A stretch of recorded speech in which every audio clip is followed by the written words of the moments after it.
Hey guys, welcome back to my channel here. This is Penguin Tech. Today I'm going to bring you my thoughts on this case, that is the Tecware Quad Mini. After I built my PC inside here, as you can see, it's running perfectly. So this case is a Tecware Quad Mini case and MATX case here with dual chamber on top, separating the motherboard on top, laying horizontally as you can see. And at the bottom is the PSU and hardware and your SSD drive bay. So let's go to the good things about this case. So this case looks actually quite small, as you can see, and it has 3 sides of transparent acrylic panel here, so you can look into your PC components from all sides here except for the bottom, which is not needed, definitely not needed.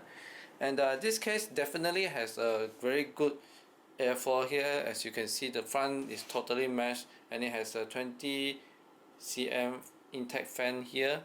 When I put my hands here, I can definitely feel great airflows here. The build quality is solid actually. The case does not wobble much, and I like the switch button, which is very clicky actually. There are a few downsides on this case once I build this PC. Mainly the thumb screws here, whereby if you detach it, as you can see, it will not attach to the back panel here.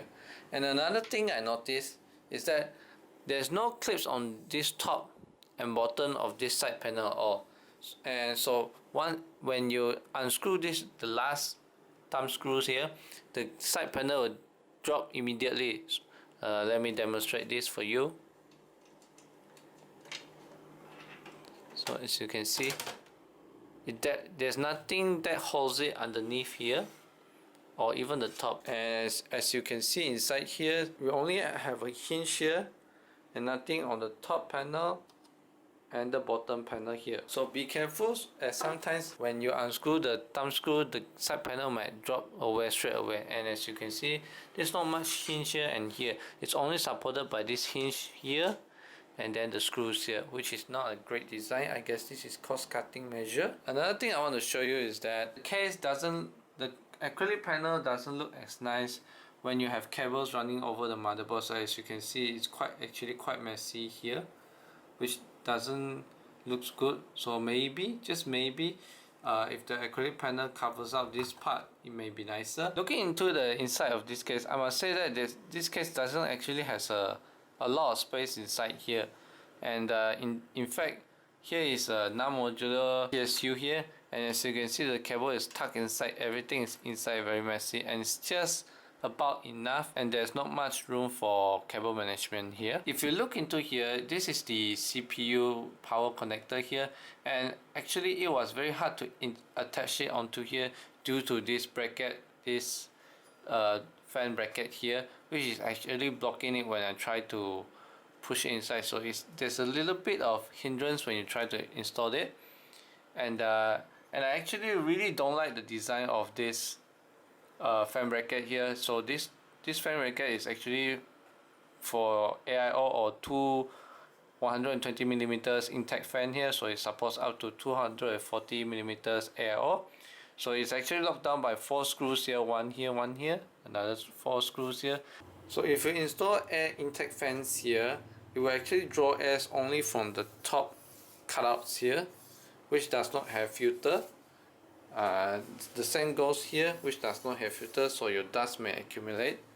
And for this fan bracket, it's definitely not good for you to put as an exhaust fan here, because once you install the acrylic panel, the heat will not be blown out directly. You will have to go through this chamber.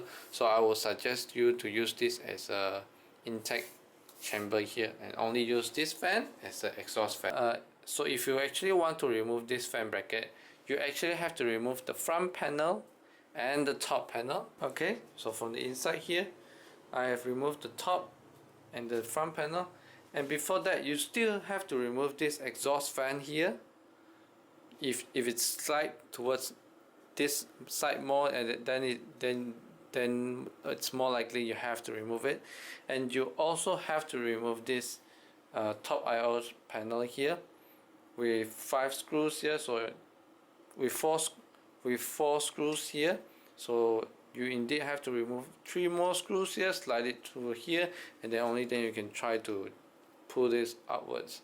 So in fact, if you have a CPU fan installed like this here, it may be harder because you actually have to have some rooms here, like some rooms here, for you to angle it out, which is very inconvenient. So in total, if you want to remove it, excluding the side panel here, you actually need to remove 1, the front panel, 2, the top panel, 3, this here, 4, and the exhaust fan, and maybe 5, your CPU fan.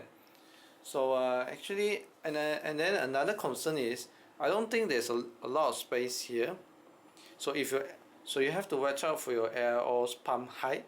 So for example, I think with radiator and the chassis fan, which is average 50 cm, I think it will take up as much space as like this.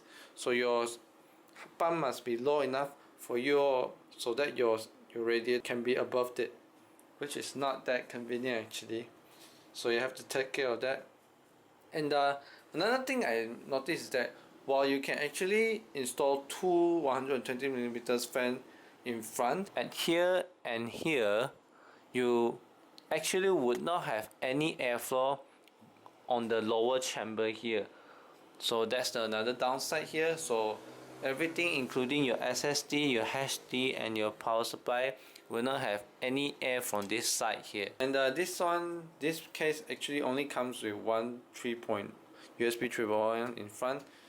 I guess this is also another cost cutting measure here. Also, I really would not prefer like hiding the bracket like this. I really don't prefer this kind of design. And here, as you can see, likewise, all the cables will come out, so if you look from this side, it won't be that nice. And to be honest, this case only supports 2 3.5 inch and I believe also 2 2.5 inch drive, which is actually kinda little, I guess. In terms of building experience, I definitely think this is not as good as my building experience in my Corsair A240, that one, which is also another cube case but in dual chambers, left chambers and right chambers.